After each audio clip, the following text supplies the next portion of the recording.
Mirë, ne rikthehemi sërish në studio, vjojmë të mbetemi po së bashku në hapësirën e intervistës, do të vjojmë patjetër të flasim sa i takon dinamikës së vrasjes së gjyqtarit të apelit Astrid Kalaja. Do të jemi në një komunikim të drejt për drejt me zotin Fation Softa, eksperti i sigurisë. Zoti Softa, të përshëndes, faleminderit që je sot në Fax News.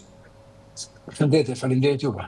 Zoti Softa, gjyqtari vritet në shtëpinë e drejtësisë, aty ku jep dhe aty ku vendoset drejtësia për të gjithë ne.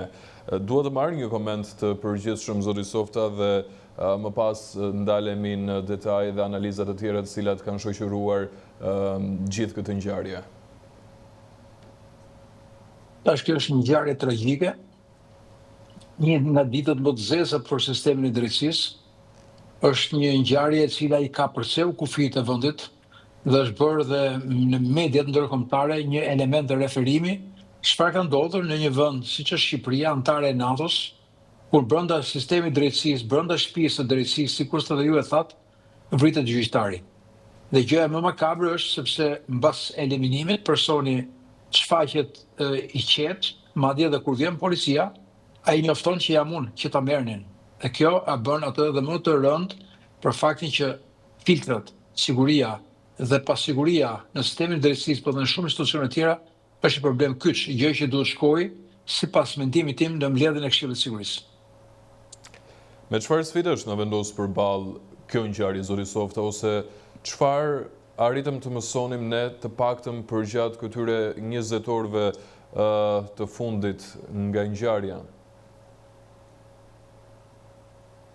Sigurisht që ngjarja përveç peshës që ka tronditse, ku humbi jetën një familjar, ku humbi jetën një gjyqtar, ku u vra drejtësia, sigurisht që ajo që mësuam është fakti që elementet e sigurisë, protokollet e sigurisë janë thelbësore, sepse shpeshherë ne ndërlesojnë sigurinë dhe sigurinë e mendojnë vetëm tek uniforma dhe tek një punonjës së rrinë detyrë. Nuk e mendojnë atë tek protokollet, dhe nuk e mendojnë atë tek trajnimi, në mënyrën se si një punonjës sigurie, pavarësisht se ky është privat, është i shtetit apo jo, për të kryer detyrat në parandalimin e ngjarjeve të ndryshme, sepse detyra e sigurisë është ruajtja e jetës dhe e sigurisë së qytetarëve, ruajtja e jetës dhe e sigurisë së pushtetarëve, sigurisë dhe pronave dhe vlerave, si të vlera monetare, të vlerave shkresore, ashtu dhe të vlerave materiale. Sepse nëse ky person sot bëri një vrasje, nesër mund të ndjeg hipotekën, mund të ndjeg, po themi, të gjithë dosjet që janë atje, mund të vrasë dhe mund të kryejë terror brenda drejtësisë. Dhe kjo është një këmban alarmi që jo vetëm thjesht spostimi vjen keq që shumë deklarata nga disa funksionar shkojnë dhe mshojnë tek thëniet që të rrisin masën e dënimit për mbajtje pa leje. Sot nuk është fjala për të rritur masën e dënimit për mbajtje pa leje, po duhet shkojmë ke shkaqjet reale që erdhën për këtë gjendje. Dhe e dyta, çfarë duhet bëjmë për elemente të sigurisë, të cilët duhet ngrihen në nivelin bashkëkohor, ku profesionalizmi duhet dominojë dhe jo thjesht mbulimi i çështjes, sepse nëse ne do të kishim reaguar në këtë formë, me këtë shqetësim, kur një punonjës ose kur brenda burgjeve patëm depërtimin e një arme dhe brenda burgut Peqin u eliminua një person, sot kemi depërtimin brenda drejtësisë, nesër nuk e di. Prandaj siguria duhet të jetë në fokus.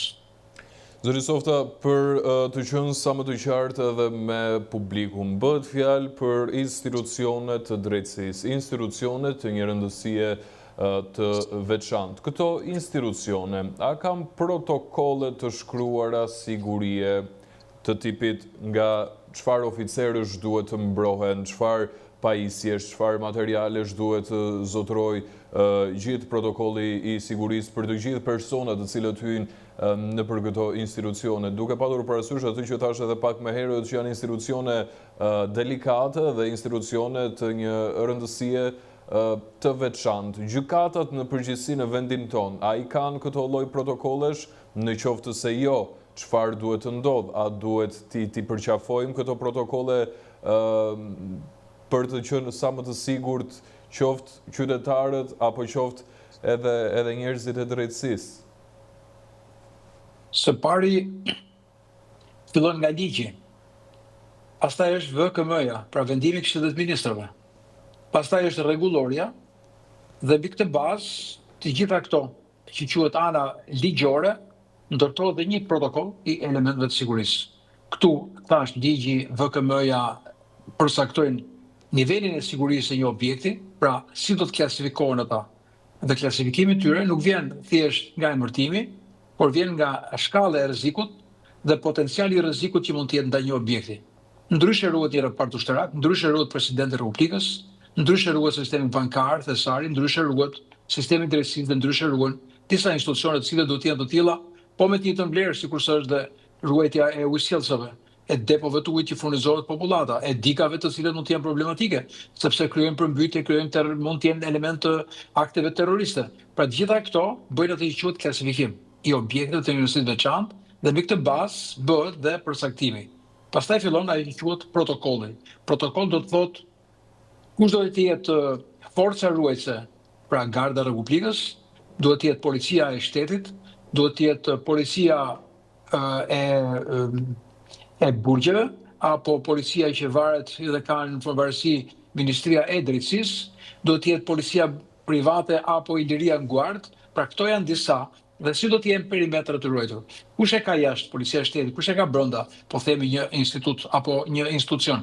Dhe si do të alternohen kufieri i jashtëm, pra perimetri i jashtëm me perimetrin e brendshëm. Si do të jetë, si do ndërtohen filtrat. Softa, një person i cili futet i armatosur, depërton deri në sallën e gjyqit, vret gjyqtarin, plagos palën kundërshtare dhe më pas del sërish nga ambientet e kësaj gjykate dhe në korridoret e këtij institucioni nuk ka asnjë lloj oficeri për të garantuar jetën e të gjithë të pranishmëve. Aty është diçka që nuk ka një linjë logjike.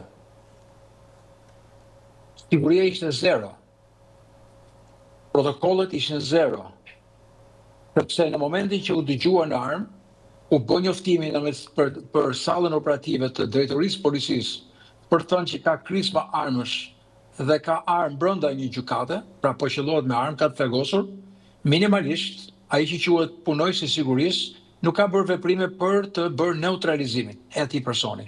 Dhe si do të jetë ky neutralizim? Një person i vetëm, ka skuadër, ka grup si, s'është gjitha e gjykatë me një ngarkesë me 1000 sa punonjës, që hyjnë, që dalin, qytetarë, që kanë çështje, probleme, e tjerë, si do të jetë, si është ndërtuar bërthama e ruajtjes sigurisë, evakuimit në raste të tilla për evakuimin e njerëzve nëse personi me armë do të ishte kërcënues edhe për gjyqtarë të tjerë, do ishte kërcënues dhe për qytetarë të tjerë, mund të kishte marrje pengjesh. Pra gjitha këto janë probleme dhe shqetësime. Qytetari që vret, autori i dyshuar i vrasjes, shkon dhe i dorëzon dhe armën punës së shërbimit. Pastaj del tek dera, ato pamjet janë tronditse, kur i kërkon punojëse që hajdeni këtu se jam unë ai që kam bërë vrasjen. Dhe pastaj shikojmë që hidhen 5, 6, 10 polic për ta neutralizuar kur ai ishte dorëzuar.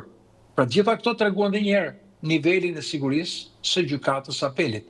Nuk e di janë të tilla të gjitha gjykatat, a janë të tilla të gjitha institucionet. Kjo kërkon një skaner, kërkon një lloj hetimi që do të fillojë nga struktura e posaçme. Struktura e posaçme duhet merret jo vetëm me elemente sigurisë, ku kanë çeduar, çfarë ka ndodhur etj, lidhur me masat e sigurisë së gjyqtarëve, por duhet shkojë edhe tek dosja, e cila ka qenë zanafilla e këtij konflikti, zanafilla e këtij akri makabër që ka ndodhur. A ka pasur element korruptiv që nga momenti që ajo ka qenë gjykatë në shkallës parë, rrugtimi që ajo ka bërë, kush i ka shtyrë ata persona që të kalojnë në vetë gjyqësi, dhe të gjitha këto bashkë do të jenë pjesë e hetimit. Pastaj, se çfarë do të bëhet me masat e sigurisë, unë mendoj që duhen ndërtohen protokolle. Dhe me sa duket protokollet mungojnë, sepse thash që brenda një institucioni të një rëndësie të veçantë ka protokolle dhe duhet të ketë protokolle dhe madje siguria duhet të certifikohet. Kush e certifikon sigurinë? Siguria nuk është ai që thotë unë i kam të gjitha. Pra duhet të jenë të gjitha që janë përcaktuar në protokoll dhe testohen. Ky sistem sigurie mund të testohet duke provokuar dhe situata. Çfarë veprime duhet bëjnë ata punonjë në situatë caktuar? Kush mund të jenë forcat mbështetëse, distanca, a ka patrulla, a ka shërbime të përqendruar gjatë kohës që gjykatat janë të hapura, gjatë kohës që bankat janë të hapura, gjatë kohës që gjitha institucionet janë të hapura. Pra gjitha këto është një rakordim i asaj që quhet element sigurie, objekt dhe strukturat e policisë dhe kontrolli i territorit. Duke patur parasysh Të gjitha këto që sapo tham më lart, zoti Softa, sa të rrezikuar janë njerëzit e drejtësisë, avokatët, prokurorët, gjyqtarët në këtë sistem për të cilin ne po flasim aktualisht. Shiko, edhe vetë sistemi i sigurisë, pra nuk është vetëm objekti, janë dhe njerëzit, është arshqiva, janë dokumentacionet, është ndërtesa, pra gjitha bashkë, por sigurisht dhe trupa e gjyqtarëve. Sepse ai gjyqtar në apel nuk është i vetëm, janë 3 veta, ka dhe 2 ndihmës. Edhe dhoma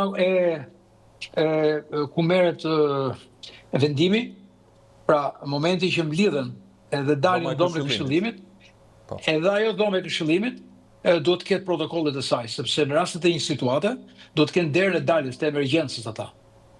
Pra, po vim tani tek pjesa se si mund t'i klasifikojmë, si mund t'i ndajmë edhe trupën gjyqësore. Pra, duhet të ndahen të gjithë ata gjyqtarë të cilët kanë shkallë më të lartë dhe të ekspozuar më shumë në raport me dosjet që ato trajtojnë.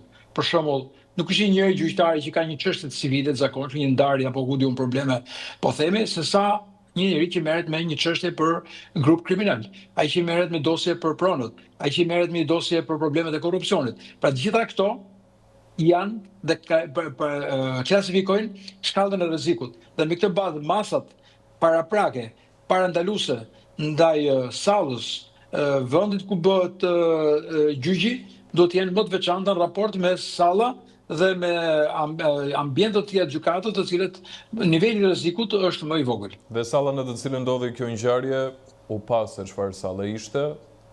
Më tepër nëse do të flasim si duhet, do t'i shkonte për shtat një zyre normale, sesa një sallë të seancave gjyqësore, gjithsesi kjo është komplet tjetër gjë. Zoti Softa, bën çudi dhe për hir të së vërtetës është një tjetër lloj paralajmërimi, ajo se çfarë ndodh menjëherë pas asaj ngjarje tronditse, pra vrasjes së gjyqtarit në krye të detyrës. Arrestohet autori i dyshuar 30 vjeçar dhe më pas kemi sërish një deklaratë tronditse nga ana e xhaxhait të tij. Ju e keni ndjekur deklaratën, zoti Softa, një deklaratë ku xhaxhai i autorit të arrestuar tashmë kërcënon se të njëjtin fat do e priste edhe gjyqtarin i cili do të dënonte nipin e tij. Fatmirësisht kemi patur një reagim të autoriteteve të policisë, të cilët kanë kryer menjëherë shoqërimin, por duket sikur kjo histori ka filluar që të marrë për masa edhe më të mëdha, zoti Softa, në këto momente. Çfarë duhet të ndodhë dhe si duhet të mobilizohen të gjitha organet, të gjitha institucionet për të paktën qetësimin e kësaj situate dhe dhënien e drejtësisë së kërkuar? Përqyrimi i tij është krejt normal, është procedurë, sigurisht që ato deklarata të rënda për orën në cilën u transmetua dhe në media, janë vepër penale dhe si tillë ato do trajtohen në rrugë ligjore. Por edhe kjo ngjarje, për këtë dosje për cilën patëm një viktim, edhe kjo ka pasur një paralajmërim sepse ato janë shprehur dhe më parë lidhur me sjelljet që duhet bënin, kërcënime të ndryshme që kanë bërë qoftë në ambient dhe në media, për një situatë që do të vinte.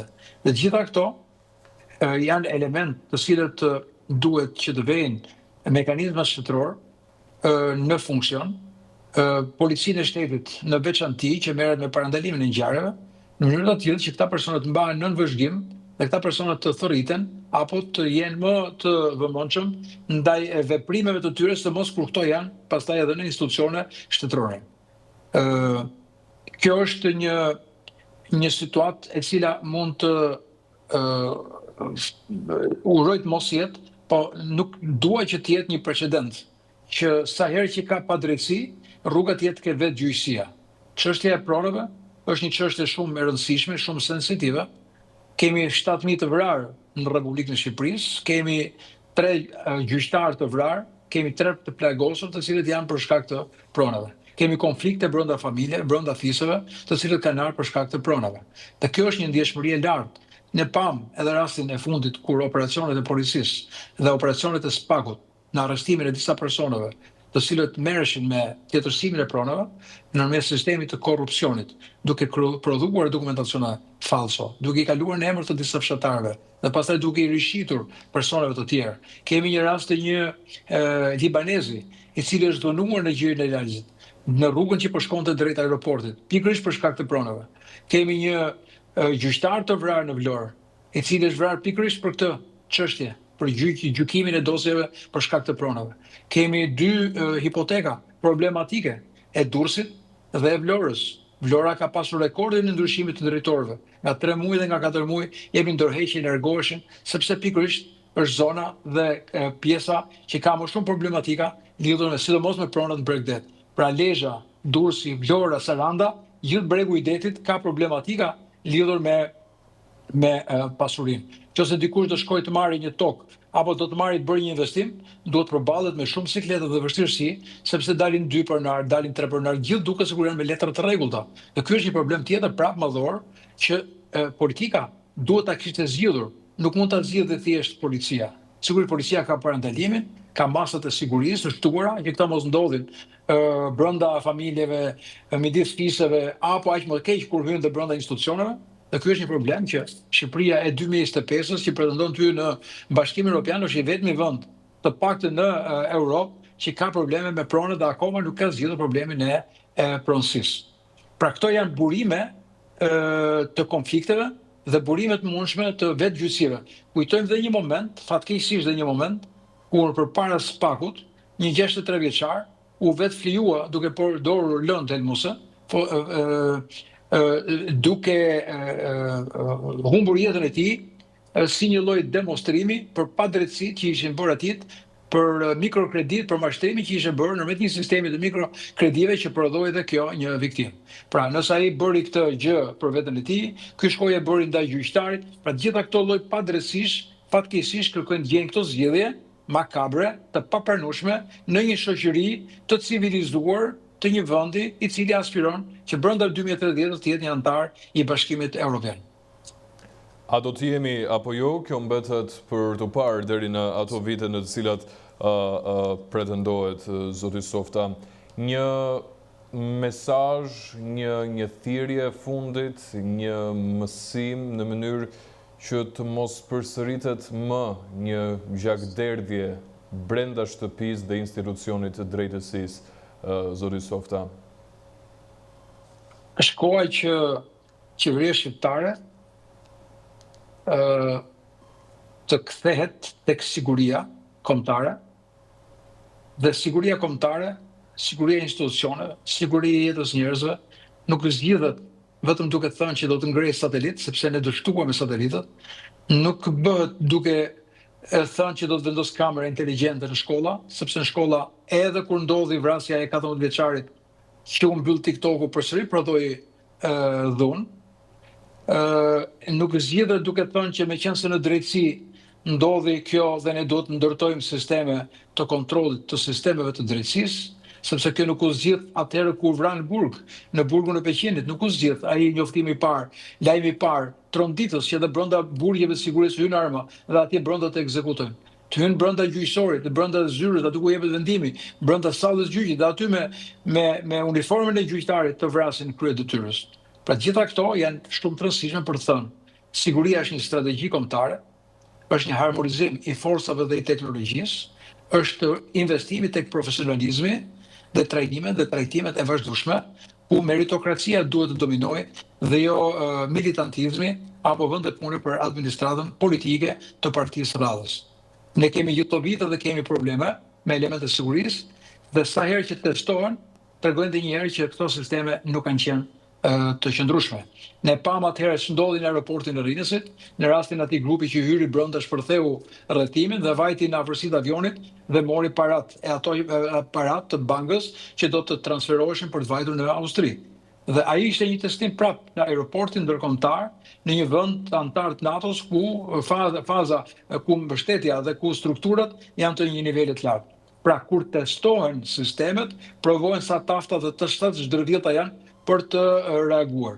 Prandaj unë them dhe e kam thënë dhe sot, është koha që presidenti I Republikës ta mbledhë Këshillin e Sigurisë, kryeministri I vendit të mbledhë kabinetin qeveritar, të ndërtohet një strategji, qoftë duke u ripunuar ajo që mund të jetë, dhe çfarë duhet bëjmë së bashku duke marrë ekspert dhe njerëz të fushave për dhënë mendime në mënyrë të tillë që të ndërtojmë diçka që t'i rezistojë jo qeverisjes, po kohës, që dhe ne mund fund të ndërtojmë institucione të sigurta, sikurse janë dhe në vendet e Bashkimit Evropian. Nëse do shohim një ministri në Itali, ke karabinierët, ke policët, ke dhe sigurinë. Kurse këtu ishte një rojë sigurie në dorë të atit dhe ne pam çfarë ndodhi. Ky është krahasimi. Edhe për shkak të dinamizmit dhe informacioneve të shumta që kemi në këtë moment, zoti Softa, përpara se ne ta mbyllim së bashku, do doja të diskutonim edhe një informacion të minutave të fundit. Kemi një deklaratë të paktën nga ana e KLG-s, ashtu siç jeni duke ndjekur edhe nëpërmjet fleshit informativ. KLG del me deklaratë dhe thotë se i kanë kërkuar Ministrisë Brendshme efektiv të policisë për të qenë prezent për gjatë seancave gjyqësore për të garantuar një farë mënyrë sigurinë, dhe përgjigjja e marrë nga Ministria e Brendshme në vitin 2023 ka qenë se nuk ka staf të mjaftueshëm. E komentojmë pak së bashku edhe këtë situatë. A nuk ka Ministria e Brendshme personel për të kujdesur për këto institucione? Unë kam thënë që duhet një lloj menaxhimi i forcave të policisë që ka policia e shtetit. Për shembull, nëse nuk ka numër punojësish, atëherë shumë e thjeshtë. Lëreni të lirë trafikun në qytetet e vendit dhe vejeni menaxhimin policisë bashkiake. Këto forca mlidhen, trajnohen, stërviten dhe përgatiten aty ku ka më shumë nevojë. Lufta kundër krimit, kundër kriminalitetit, kundër dhunës, kundër vjedhjeve, kundër grabites dhe mbi të gjitha të ruajmë institucionet. Një shtet që nuk ruan institucionet e veta, nuk e di se si mund të ruajë qytetarët e tij. Sipas një VKM-je 333 viti 2010, këto institucione duhet të ruhen nga shteti, zoti Softa. Patjetër që shteti ruan institucionet. Po pra, atëherë ato që thashë duhet bëhet një klasifikim. Për shembull, ne themi që bankat janë të sigurta. Kujdo që i bie mundësia të shkojë në një bank, do të shikojë dhe s'ka nevojë për koment për të kuptuar a janë bankat e sigurta? Sepse në banka ka një punojës sigurie të një policie private i cili nuk mban uniformë. Rrin me veshje civile, mund të ketë një bedger, nuk e di ka i shkop gome që e le diku në një vend, dikush edhe mund të vajë një palpran nga mrapa ke xhepi i pantallonave. Dhe çfarë sigurie kanë në bank? Mund të hysh i armatosur, provojnë, hyn i armatosur. Mund të hysh me thik, mund të hysh me gjithçka. Pra në bank nuk ka siguri. Sepse gjëja siguri do të thotë të ketë një detektor metal, kasaforta, bankat janë aq të vogla sa me zirrin njerëzit. Një herë i lën për jashtë, vazhdojnë të rinë në çadër për jashtë, sepse nuk kanë kushte. Dhe kur ka banka pa siguri për shkak të kushteve, patjetër që duhet ndërhyjë Banka e Shqipërisë dhe thotë po unë certifikoj që ti të kesh një bankë, po duhet të kesh kushte. Çdo të thotë kesh kushte. E para qytetarët jenë në kushte komode, sepse po paguajnë dhe kanë lekë të tyre, nuk është se kanë lekë të dikujt tjetër. E dyta, elemente sigurisë, qoftë për jetën e tyre nëse hyn dikush i armatosur. Si do t'i mbrosh ato qytetarë kur dikush mund të hyjë armatosur, po themi në një bankë. Dhe bankat nuk vjedhen kur janë të mbyllura, bankat sulmohen dhe vjedhen kur janë të hapura. Edhe në këtë moment ne na çdon elemente siguri. Kompanitë cilët kanë krijuar lidhje apo njohje dhe i mbajnë gjithmonë këto forma sepse quhen biznese. Atëherë kur themi element sigurie e nisa nga ajo që po e them për publikun, për gjithë ata që shkojnë në sistemin bankar. E them dhe për gjykatat, për gjithë ata që shkojnë për procese gjyqësore, civile apo penale, që ndeshen her pas here me këta element, qoftë të qëndrimit. Edhe banka edhe ajo gjykata e apelit ose gjykata tjera është folur shumë herë për një pallat drejtësie, të mlidhen atje, të ketë kushte tjera, qoftë për qytetarët, qoftë për elementet sigurisë. Këto janë masat. Masat nuk janë shto policë edhe shto punojës. Kur aq kohë nuk ke elemente sigurisë që e krijojnë klimën ose krijojnë atmosferën ose krijojnë kushtet për të krijuar atë që quhet protokolli i sigurisë. Qartë, zoti Softa, të falenderoj shumë për të gjithë këtë analizë të detajuar. Si gjithmonë kënaqësi. Faleminderit, kënaqësi edhe për mua. Ne shkëputemi në publicitet.